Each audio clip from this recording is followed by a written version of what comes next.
You are Locked On Red Sox Postcast, part of Locked On Sports Boston, on the Locked On Podcast Network.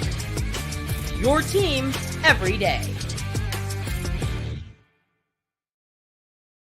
The pitching matchup Friday night at Fenway, an all-star going up, a guy just back up from AAA. Red Sox unable to get to 11 games over 500 as they fall 6-1 against the Royals in the series opener in Boston. We welcome you to the latest edition of our Locked On Red Sox postcast. I'm Steve Lennox, veteran play-by-play announcer, calling over 1,000 games in the minors. Spent one glorious Saturday in the show calling Padres-Dodgers from Dodger Stadium on ESPN's national radio broadcast. I was also on Lobster Lake in Maine when the Red Sox acquired Dave Henderson and Spike Owen in August of 1986, a long, long time ago. We are providing reaction to every Red Sox game on the Locked On Sports Boston YouTube channel, as well as the Locked On Red Sox podcast feed, which is free and available wherever you get your podcasts. Also, where Gabby Hurlbutt's latest interview with Sox pitching coach Andrew Bailey is up. That interview with Andrew Bailey and Gabby debuting on Friday. We are also looking for reaction as well from our everydayers and our first-timers. Join the conversation. Watching live on the Locked On Sports Boston YouTube channel, click on the comment button, introduce yourself, share your thoughts on tonight's loss for the Red Sox as the Royals take the opener, and that's what the Royals are capable of doing. Got a strong start from Cole Ragans, never trailed, and winning 6-1. On our latest Locked On Red Sox postcast, we're going to be talking about the Red Sox not being able to come from behind when they got down early. Not much offense going against the all-star Cole Ragans. And did Cooper Criswell going a full 6 innings tell us something about the state of the Red Sox pitching staff? We'll have that more coming up with our latest edition of the Locked On Red Sox postcast, brought to you by Booking.com. Booking.yeah. The right stay can make you a fan of any city, even your rivals. Check out Booking.com for your stay today. Well, the Red Sox were down 4-0 early on, used the long ball to get on the board, or actually used the doubles, 2-out magic in the second inning. We'll get to that in just a moment. But a 6-1 loss, the Sox had opportunities to get back into the game. Unable to do so. Then Greg Weissert gives up a home run to MJ Melendez late. That made it a 6-1 ball game, 5-run lead at that point in time. But in the bottom of the 8th inning, similar to the other night against the A's when the Sox lost Wednesday night, 5-2. Red Sox had the bases loaded, 2 outs in the 7th inning. Tyler O'Neill at the plate, little roller to the left side. He was able to beat it out. Run came in from third. Rafael Devers, the next hitter, retired, and that was it. And that was it the rest of the way. Well, Friday night against the Royals, the Red Sox at least had a chance to make things interesting. They got the first 2 batters to reach in the 8th inning. Ceddanne Rafaela, base hit to start things off. A walk to David Hamilton, so you had speed on the bases. Now, you're down at that point, 5 runs, but there was a conference on the mound for the Royals with Chris Stratton on the mound, and I thought, okay, it's present-day baseball. Do you run here? You've got great speed. Can you run in this situation? They didn't, and I understand that. I'm not second-guessing it, but I'm just wondering, present-day baseball, first and second, down 5 runs in the 8th inning, maybe it would have gotten something going. Wilyer Abreu at the plate, pinch hitter, left-handed batter. Now, in that situation, catcher throwing down the third, he's got the wide-open lane, not running, right? Abreu strikes out as a pinch hitter. Duran, next batter, left-handed batter, strikes out. Tyler O'Neill strikes out, inning over. First and second, nobody out, 3 straight strikeouts against Chris Stratton. And I'm not going to say that was the ball game, but that was pretty much it. Now, all-star Cole Ragans going in the start. Went 7 innings, gave up 1 run for Kansas City, picked up the victory. Ragans an all-star this year. Traded last year from Texas with a minor leaguer to the Royals for Aroldis Chapman. I think right now, the Rangers won the World Series. But don't you think they'd like to have a guy like Cole Ragans in that starting rotation? I think so. First NESN reference of the night, Dave O'Brien brought this up, and I didn't realize it. Dave O'Brien, Kevin Youkilis in the booth on Friday night on NESN. Cole Ragans has actually had 2 Tommy John procedures. I didn't realize that. But an all-star going up against Cooper Criswell, just back up from AAA. And Red Sox down 1-0 after 1. It could have been a lot worse. The Royals had the bases loaded in each of the first 3 innings against Criswell. First inning allowed 3 straight singles. Salvador Perez, sac fly, bases loaded. Nobody out, 1 run in, second and third, 1 out. Criswell was able to limit the damage, faced 6 batters in the first inning. Second inning, N.J. Melendez reaching on an error by Romy Gonzalez. Sack bunt. Melendez ends up at third. A walk, first and third, 1 out. Adam Frazier, RBI base hit, 2-0. Hit batter, bases loaded again for the second time in 2 innings, and it would be 3 times in 3 innings against Criswell. Royals end up with a 3-run top of the second. Ragans, bottom of the second, working with a 4-run lead. Retired the first 2 batters. 2-out magic. Jamie Westbrook, double. Ceddanne Rafaela, double. Westbrook scores, 4-1 ball game. Criswell, third inning. Retired the first 2. A couple of 2-out singles, second and third. Walked to load him up for the 3rd straight inning. Got out of it and left 6 runners stranded over the first 3 innings. Bobby Witt Jr. tagging a home run against Criswell. That in the 4th inning. And that was one of those where they added on. They added on again with Melendez hitting a home run against Weiser late. Melendez, will give you some numbers on him against the Red Sox in his short career at the big league level coming up. But Bobby Witt Jr., the solo home run in the 4th inning to make it 5-1. Again, you get bases, you get the guys on base, you get the bases loaded. One swing of the bat, you can still tie it up. That home run by Melendez really took any wind out of the sail for the Red Sox that they may have had at any point in time. But Witt Jr., first career home run at Fenway Park, and it would have been out of all 30 big league parks. Went to left center field over the green monster, a couple of rows up. His 16th on the season, and again, it would have been out of all 30 big league parks, that according to Baseball Savant. So, Royals take game 1. What's that mean? Well, Red Sox entered Friday night's opener a game up on the Royals for that 3rd wild card spot in the American League. Yes, we're approaching the All-Star break, but you have to start thinking about it right now. And now, backs to the wall a little bit. You lose game 1, and I think very similar to how you lost game 2 of the series against the A's just 2 nights ago. And with that, you fall behind. You have a couple of meek rallies, but unable to really do anything to get back in the game. And that was that. So the Royals now 52-43, basically tied for the 3rd wild card with the Red Sox. Red Sox failed to get to 11 games over 500 for the second time in the last few days. Now at 51-42. And the Red Sox, look at this one. Now, is the AL Central, remember, the Royals lost 100-plus games last year. Got off to a fantastic start, 13 games above 500 at one point, and they've scuffled over the last handful of weeks. They've been inconsistent. Let's say that. That might be more accurate. But the Red Sox are now, remember, they split a 4-game series in Chicago against the White Sox. That a few weeks ago, right? But the Red Sox are just 7-12 against teams from the AL Central. And now 12-15 against left-handed pitchers this season. We're going to talk in segment 2 about what the Red Sox could potentially add and a potential trade partner. That's coming up in our second segment. So a tough loss, yes, for the Sox. Again, failing to get to 11 games over 500 and, providing a little breathing room with the Royals, who are basically right back there, tied for that 3rd wild card spot in the American League. Can you lose the division? Can you lose a wild card in July? No, but backs to the wall to a certain degree now. You got to take the next 2. And it doesn't get any easier tomorrow because you face another all-star in Seth Lugo, who's had a career year, 11 wins on the season so far. He's had a couple of bumps in the road recently. He'll go up against Cutter Crawford. I'm really looking forward to that pitching matchup. Rough start for Cooper Criswell. Offense, not doing a whole heck of a lot. Couple of 2-out doubles, played in the only run of the game. Westbrook, Ceddanne Rafaela. And with Cooper Criswell, and I'll give him credit.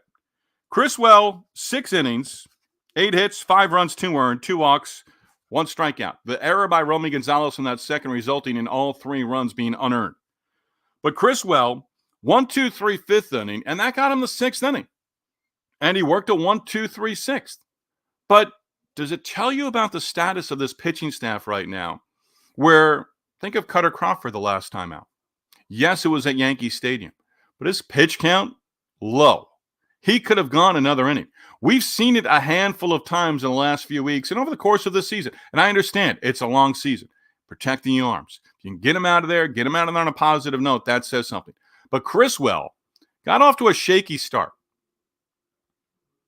but worked a 1-2-3 fifth, got the sixth inning, retired the side in order again. But maybe it says something about the staff right now. Slayton to the injured list. We'll touch on that coming up in our second segment. But I thought it was interesting. I thought Criswell was going to be done after 5. And on a good note, worked a 1-2-3 fifth inning. No, they sent him back out there for a 6th. They needed that one more inning. Because at that point, you're thinking, okay, we're trailing. It's set up where we've got Boozer just back up from AAA earlier in the day, and Weissert. Those are going to be our 2 guys if we have the 8th and 9th innings.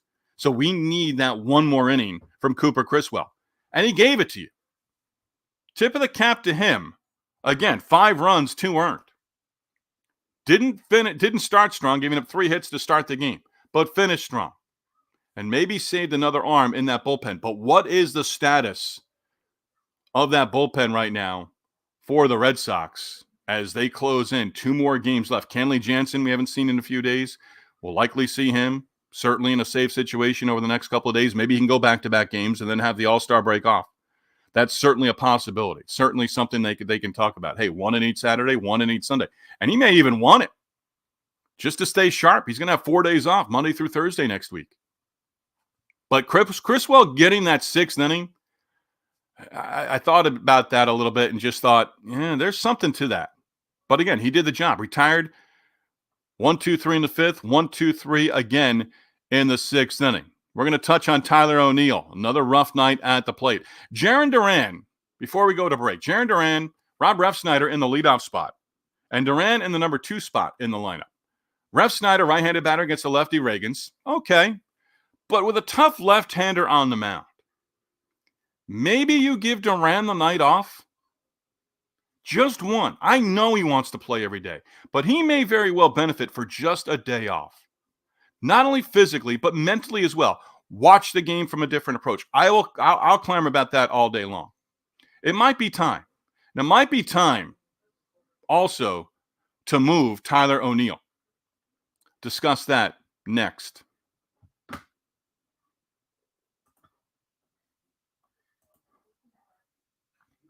Locked On Red Sox Postcast, Locked On Sports Boston YouTube channel, the number one place to hang out immediately after every game. Locked On Sports Boston, your team every day. This is the Locked On Red Sox Postcast presented by Booking.com.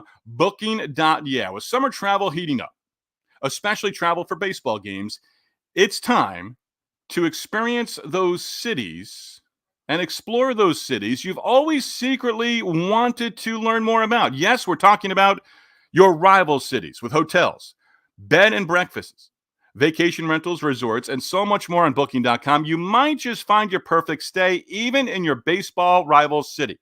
A New York fan heading to Boston to catch a game against the Sox at Fenway. A Yankee fan or a Met fan on Boston's home turf. Want their team to win, want their New York team to win, but excited as well to have a lobster roll and also fall in love with their waterfront hotel. From hotels that look over stadiums to family-friendly resorts, Booking.com has so many choices across the U.S. for your summer travel this Major League Baseball season. The right stay can make you a fan of any city, even your rivals. Book today on Booking.com on the site or on the Booking.com app. Locked On Red Sox Postcast also brought to you by eBay Motors.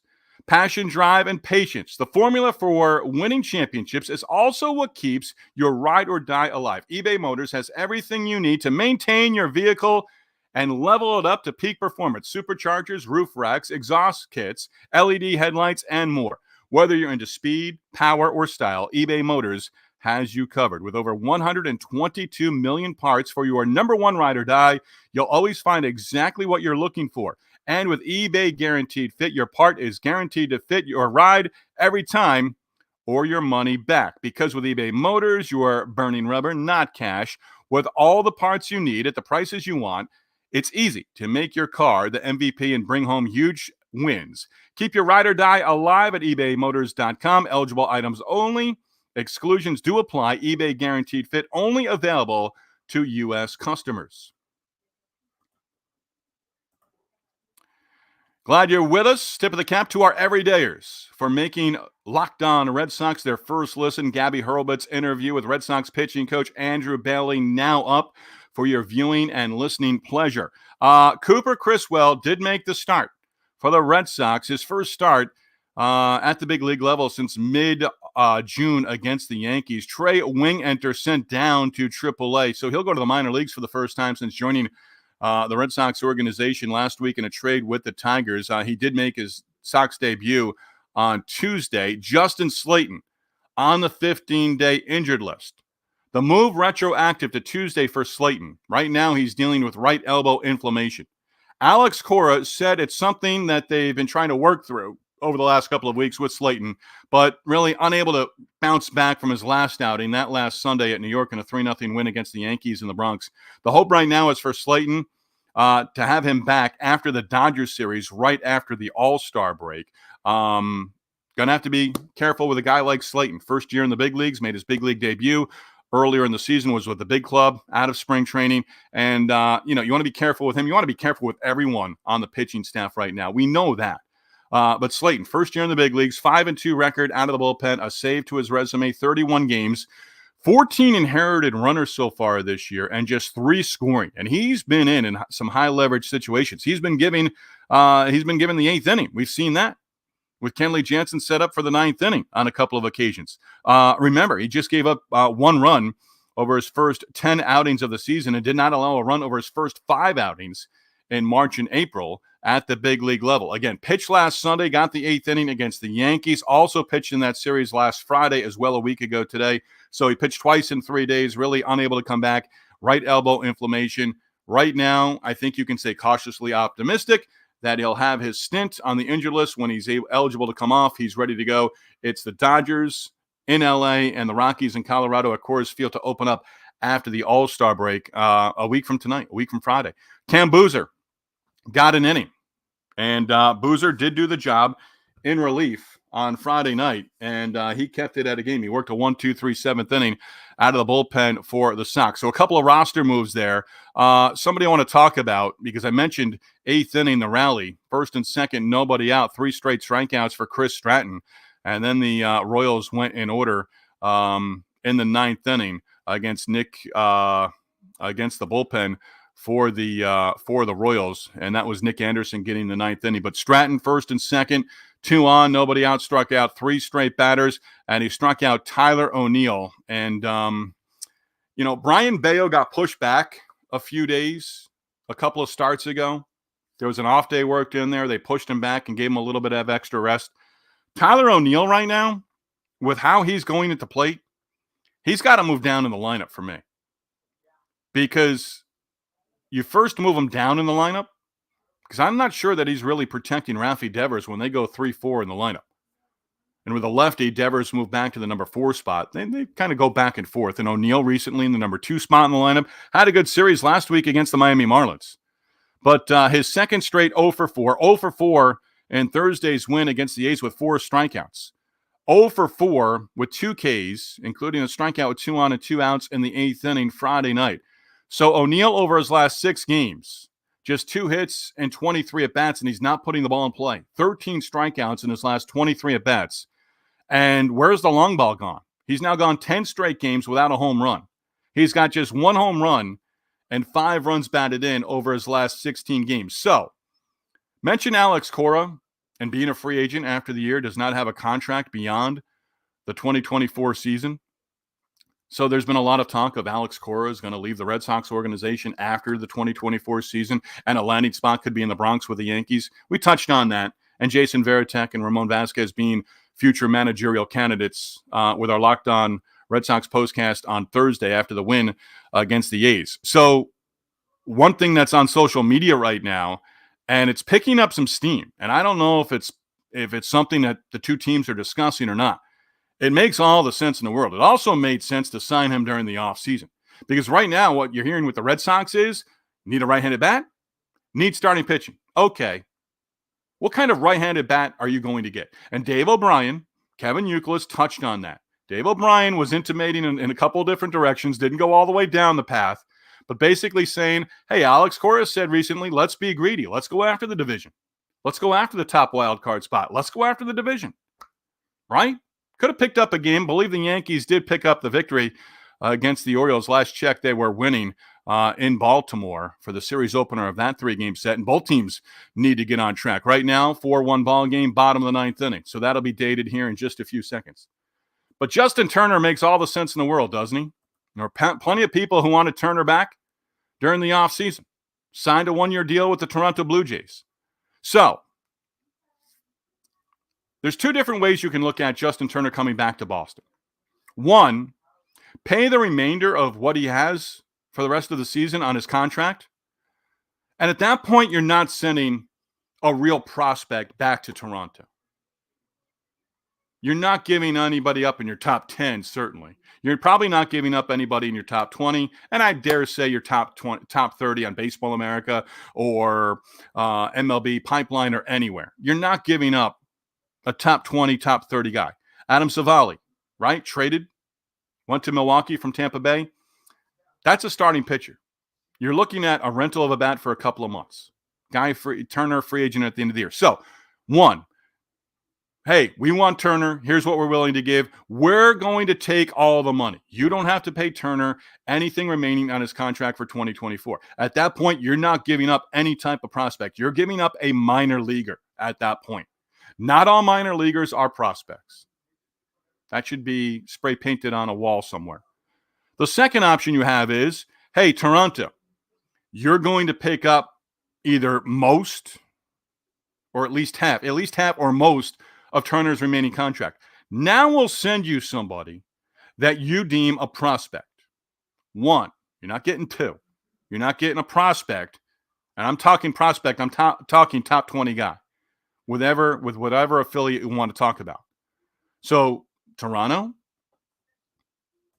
you pick up the remainder or most of the remaining money on his contract. We'll give you somebody. We'll give you somebody that you deem a prospect. But with that first scenario, or that second scenario rather, if you're allowing the Red Sox or the Blue Jays to remain most of that salary, now you can go out and maybe add a more significant starting pitcher and more of your top 20 prospects going in the other direction as well. So I'm all for Turner coming back.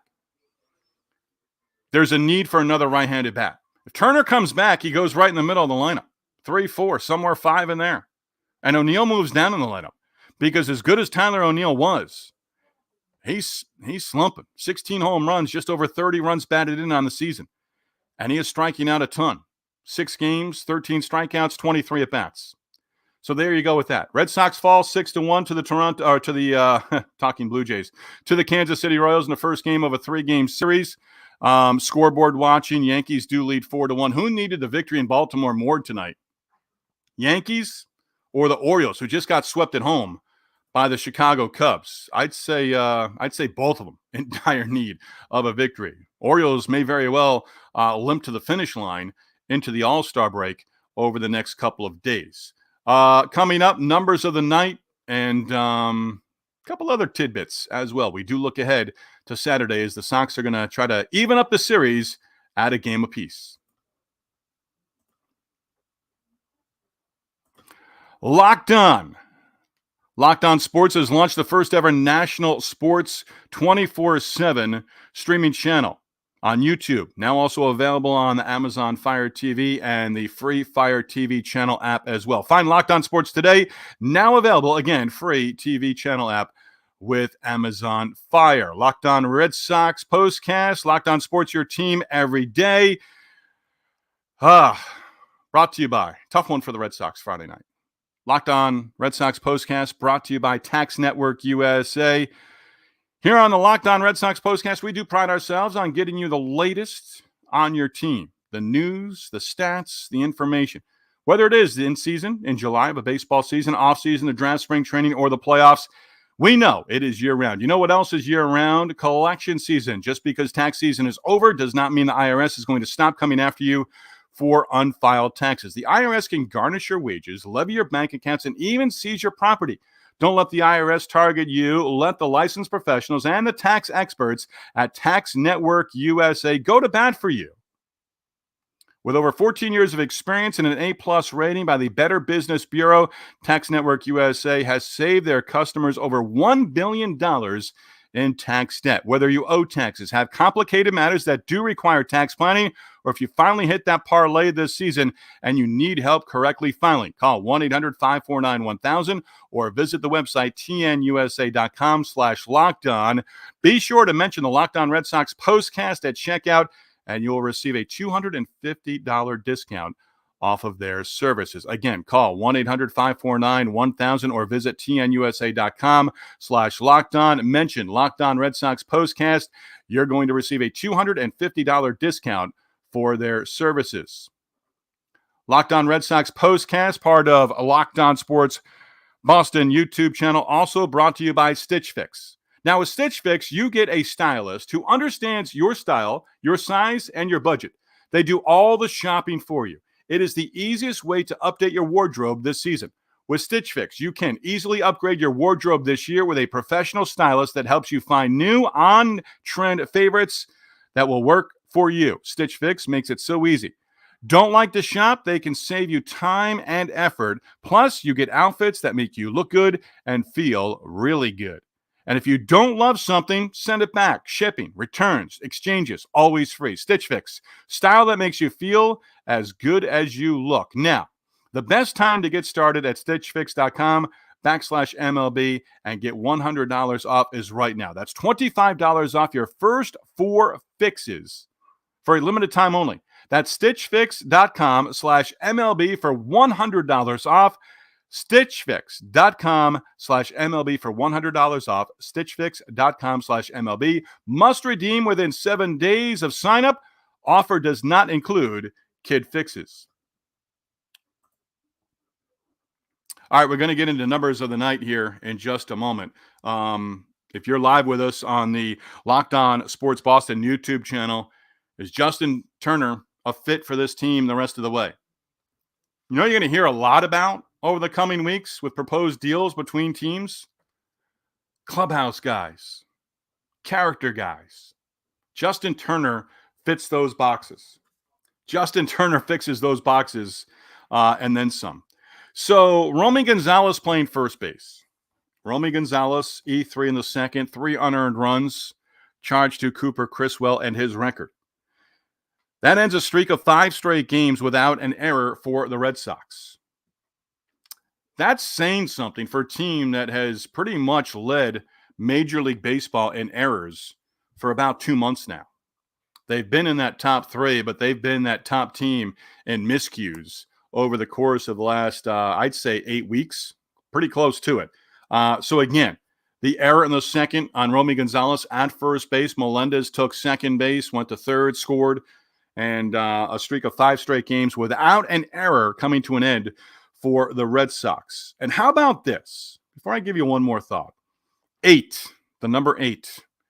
MJ Melendez has now hit 8 home runs in 14 career games against the Boston Red Sox and against Sox pitching. I saw MJ Melendez as a teenager with USA Baseball events. He's been on the radar for colleges and pro teams since he was 14, 15 years old. His father, Merville, actually coached at the college level for many years. Terrific man and a great baseball family. But MJ Melendez now 8 home runs in 14 career games against Red Sox and Sox pitching. Salvador Perez was behind the plate in the opener Friday night for the Royals. And Salvador Perez contributed. He seems to always contribute. Future Hall of Famer? I think so. Down the road, when you think the Kansas City Royals, you're going to think George Brett. You might think Brett Saberhagen. You might think Dan Quisenberry. But Salvador Perez is going to be in your top 3 or 4. Perez, 1 base hit, 2 RBIs, sac fly, and the victory for the Royals on Friday. But I think of this. Took a couple of foul balls, may have tweaked his hamstring or got a cramp in his hamstring when he was catching at one point. Big personality. But I was thinking this as he took a foul ball here, took a bump and a bruise here Friday night. Catcher takes 1 or 2 every game. Perez seemed to take at least one an inning on Friday night. But I'm thinking, does Salvador Perez at some point in the next 48 hours bow out and say, hey, you know what? I'm not going to Arlington. I'm going to bow out. I'm not going to play in the All-Star game. Or does he say, you know what? I want to be there. It's in Arlington. I want to be a part of it. Because if he does bow out, and I'm not saying it's going to happen, But if he does bow out and say, you know what, not going to go this year, not going to participate, does that open up the door? Does that open up the door for Red Sox catcher Connor Wong? I can't think of any other catcher right now that's not an all-star that's more deserving than Connor Wong. So just something to think about over the next 24, 48 hours. The pitching matchup on Saturday, Red Sox are going to try to even up the series at a game apiece, and the Royals are going to look to clinch the series with wins in each of the first two games in Boston prior to the All-Star break. It's a pitching matchup I'm looking forward to. Seth Lugo going for the Royals in Game 2. He'll be making his first career start at Fenway Park. He has pitched in relief at Fenway before. Those previous two outings when he was with the Mets organization back in 2018, then again in 2020. Right now, Seth Lugo, number 1 in the American League, number 1 in Major League Baseball with a 2.21 ERA. It's not easy. Ragans Friday night, a loss for the Sox. Seth Lugo on Saturday against Cutter Crawford. Numbers on Crawford in just a moment. That's a great pitching matchup. I'm looking forward to it. And then you've got Bayo and Singer. And two pitchers I think are very similar. Young talents, a couple of bumps in the road every once in a while. You got to deal with a clunker. You got to deal with, 4 innings or 4 1/3 innings and 95 pitches. But then they can both go out there and throw 7 scoreless. But Lugo, back to him. The Royals are 12-7 in his 19 starts this year. He's got 5 scoreless outings this season. And not a lot of work, not a big body of work against Red Sox hitters. Tyler O'Neill. Is he going to be in the lineup? I would say probably not on Saturday. O'Neill scuffling right out at the plate over his last 6 games, over his last couple of weeks. O'Neill 0 for 5, 3 strikeouts career against Seth Lugo. The only other hitter with a couple of at-bats against Lugo, Dom Smith, who was 0 for 2. And I would dare say that Lugo and Dom Smith probably were teammates with the New York Mets as well. So Lugo, first-time All-Star, starting pitcher after being a reliever with the Mets organization for many years. Started as a starter. They put him in the bullpen, and he was effective as a reliever for a handful of years. Last year, starter success with the Padres. This year, all-star for the first time with the Kansas City Royals. Now, he goes up against Cutter Crawford. Unless you've been on the moon, you know what Cutter Crawford did his last time out. Picked up the victory and was outstanding last Sunday at Yankee Stadium in a shutout win against the Yankees. He was terrific. 7 innings, 4 hits, no runs, no walks, 4 strikeouts, 68 pitches total. He could have gone 9. He could have thrown a Maddox. 9 innings, say 90 pitches or so. He threw 68 pitches over 7 scoreless against the Yankees last Sunday. Go out there and do it again, right? The Sox, for the first time with the win last Sunday at Yankee Stadium, winning back-to-back starts made by Cutter Crawford for the first time this season, and they've won 3 of his last 4 outings. Now, Crawford, MJ Melendez, 2 base hits, including a home run, 4 RBIs. Salvador Perez, maybe he's not in the game on Saturday, day game after a night game for a catcher. 0 for 5, career against Cutter Crawford with 4 strikeouts. Hunter Renfroe, 0 for 3. Michael Massey was in the lineup Friday night, likely in there again on Saturday. 2 for 2, a couple of doubles and a pair of walks, lifetime against Cutter Crawford. First pitch on Saturday is going to be 4:10 from Fenway Park as the Red Sox look to even up the series, and then they'll have the rubber game of the 3-game set coming up on Sunday at Fenway Park, leading in to the All-Star break. That is going to do it for us. Again, Royals win 6-1, hit 2 home runs. Cole Ragans the win, and Cooper Criswell just up from AAA taking the loss. Our Locked On Red Sox postcast, again, follows each and every Red Sox game all season long. We do thank you for making Locked On Red Sox your first listen every day. We are free and available wherever you get your podcast and on the Locked On Sports Boston YouTube channel. Afternoon baseball at Fenway, Saturday, first pitch again, 4:10, Seth Lugo, Cutter Crawford, the pitching matchup. And we will go live within minutes of the last out with our latest Locked On Red Sox postcast. Locked On Sports Boston is the number 1 place to hang out immediately after every game. Locked On Sports, your team every day.